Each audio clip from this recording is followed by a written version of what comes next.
안녕하세요. 트라우마TV 정재기입니다. 오늘은 손목 골절 트라우마에 대해서 이야기해 보겠습니다. 안녕하세요. 안녕하세요. 자기소개 좀 부탁드리겠습니다. 안녕하세요. 저는 42살의 권영복입니다.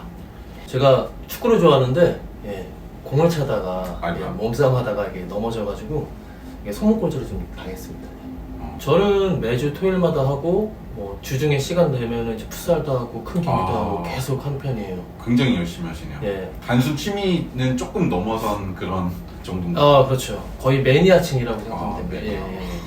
사실은 제가 손목으로 골절을 왔지만 그 전에 또 공을 차다 다쳐가지고 여기 쇄골뼈가 부러졌었어요. 네네. 예, 근데 한 5년 됐습니다. 5년. 가족분들이 좀 걱정을 많이 하실 것 같아요. 걱정은 둘째치고 이제 걱정을 넘어서 면박이 좀 심한 편인데 제가 그래서 얼굴을 못 들고 다닙니다. 축구 인생에 이제 종착이 될 만한 그 정도 사건. 예, 지금 은퇴하려고 지금 고려되고 있습니다. 예. 손목 골절 되셨던 상황 좀 한번 설명 좀 해주시겠어요? 제가 축구를 차다가 이게 몸싸움을 했는데 제가 넘어졌어요. 그래서 살짝 이게 손을 댔는데 이게 살짝 처음에는 그냥 타박상인 줄 알고 이게 손목이 부어가지고 타박상인 줄 알고 그랬다가 계속 통증이 오길래 아내가 그걸 보더니 병원을 가라고 계속 재촉을 했어요. 근데 제가 안 갔거든요. 근데 아내가 계속 밀어붙이는 바람에 할 수 없이 갔는데 이제 거기에서 이제 발견이 된 거죠. 이게 골절인 것 같다. 근데 그 원장님이 엑스레이를 찍었는데 확인하고 나서 보니까 몇십 년 전에 골절인 건지 갑자기 뜬금없이 아니 지금 골절인 건지 모르겠다라는 거예요. 그래서 이게 무슨 얘기냐 그러니까 상태를 보니까 이 뼈가 많이 이게 벌어졌다라는 거예요. 여기는 MRI가 없으니 큰 병원에 가보라 라고 해서 손목 통증으로 갔는데 갑자기 이제 크게 일이 벌어진 거죠. 큰 병원에 가봐라 해서 큰 병원에 가봤는데 그 병원 원장님이 MRI 찍고 나서 딱 보더니 똑같이 얘기하시는 거예요. 이게 보니까 지금 다친 건지 아니면 몇십 년 전에 다친 건지 확실히 잘 모르겠다라는 거예요. 그래서 제가 너무 황당해서 저는 집에서 이거 다치기 전에 홈트도 하고 턱걸이 팔굽혀펴기 운동을 너무 좋아하다 보니까 전혀 문제가 없었다 그런 거에 대해서. 그러니까 원장님도 본인도 30년 동안 이거 하면서 저 같은 환자가 처음이다 이상하다 얘기를 하시는 거예요.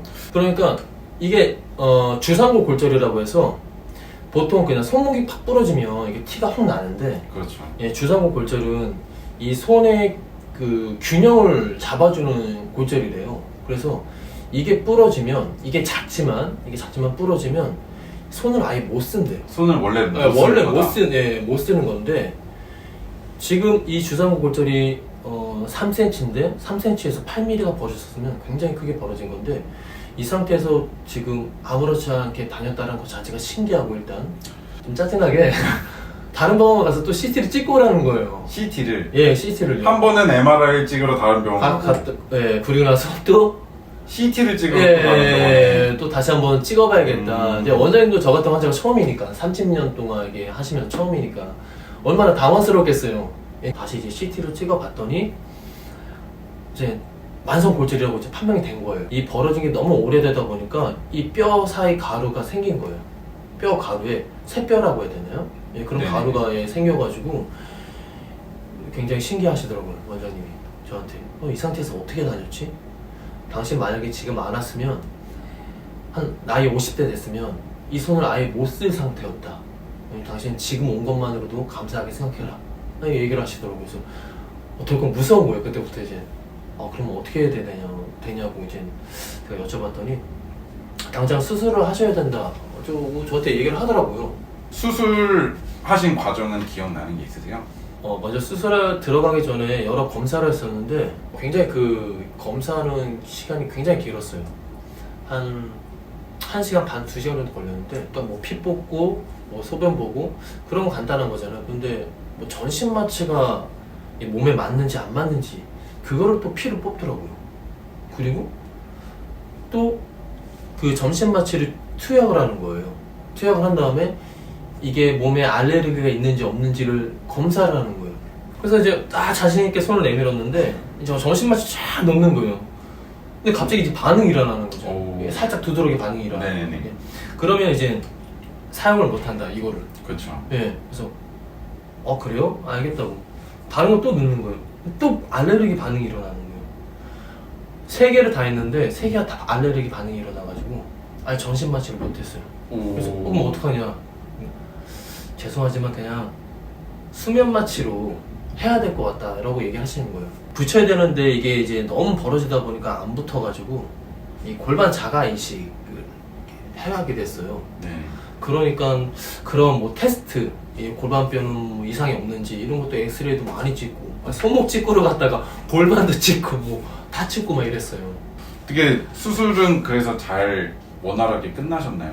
생각보다 좀 길었어요. 보통 수술은 1시간 반인데 제 수술 같은 경우는 이제 골반 자가 이식까지 해야 되기 때문에 한 5시간 정도 걸렸고요. 즉 결국은 수술을 2번 해야 된다는 거잖아요. 골반에서 골 채취를 아, 해서 예, 그렇죠, 예. 이거를 다시 손 쪽으로 이식을 하는 네, 거니까. 예, 맞습니다. 수술 끝나니까 통증이 많이 있던가요? 예, 통증은 생각보다 없었는데 골반이 아팠어요. 이제 원장님이 얘기를 했거든요. 이 손목보다 골반이 좀 더 아플 거다 얘기를 하시더라고요. 근데 솔직히 진짜 수술하고 나서 잘 걷지는 못했어요. 깁스를 풀고 나서 이제 바로 뭐 일상생활을 완벽하게 적응을 할 수 있었나요?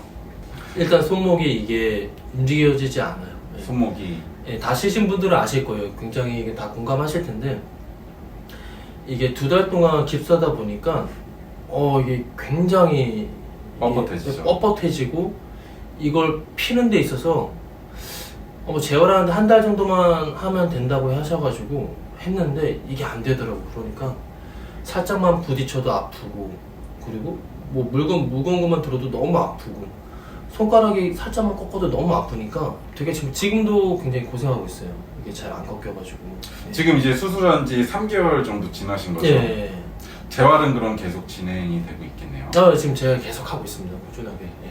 그럼 이제 수술은 완전히 끝난 건가요? 치료는 이제 앞으로 재활만 하면 끝이 나는 건가요? 아니요. 이거 이제 재활하고 나서 6개월 뒤에 다시 한번 이 안에 이제 심을 박았는데 그 심을 빼는 그 수술을 해야 돼요. 예, 그 수술이 하나 더 남았어요. 아이고. 치료 비용은 어느 정도 나오셨어요? 치료 비용은 한 340 정도 나왔어요. 실손보험료 한 300 정도를 받았던 것 같아요. 예. 이거는 이제 개인적으로 따로 이제 실손보험을 들어놓으셨던 거죠? 예, 들어놨던 거죠. 예. 계속 꾸준히 예. 비용을 지불하다가 이렇게 이제 사고가 나셨을 때 예, 맞습니다. 혜택을 받으신 거죠. 예. 마지막으로 치료를 미루고 계시거나 네. 다쳤는데 병원을 가기 힘들어 하시는 분들께도 한 말씀 해주시면서 마무리하시죠. 병원 가는 거 굉장히 싫어하는데 그래서 뭐 주변 사람들이나 아내한테나 굉장히 말하지 않고 킁킁 앓고 계시는 분들이 분명히 있을 거예요. 어느 정도 자기가 감당할 수 있는 한도 내 뭐 타박상이라던가 먹는 자국이라던가 뭐 살짝 삐어가지고 이 정도는 괜찮다라던가. 근데 타박상은 괜찮은데 살짝 삐었다? 이 정도의 느낌이 온다면 병원에 한번 가보시는 걸 추천드립니다. 예, 병원을 싫어하시는 분도 꼭 한번 가보세요. 예. 저 같은 일이 또 생길지 모르잖아요. 예. 하지만 또 자칫 잘못하다가 또 치료 시기 놓치면 예. 정말 손을 못 쓸 수 있는 일이 있을 수 있으니까 예. 그런 조언을 해주신 거예요. 예. 네, 일단 오늘 손 부러진 이야기를 굉장히 유쾌하게 풀어주신 영봉님 감사드리고 다음번에 더 좋은 이야기 전해드리겠습니다. 감사합니다. 감사합니다.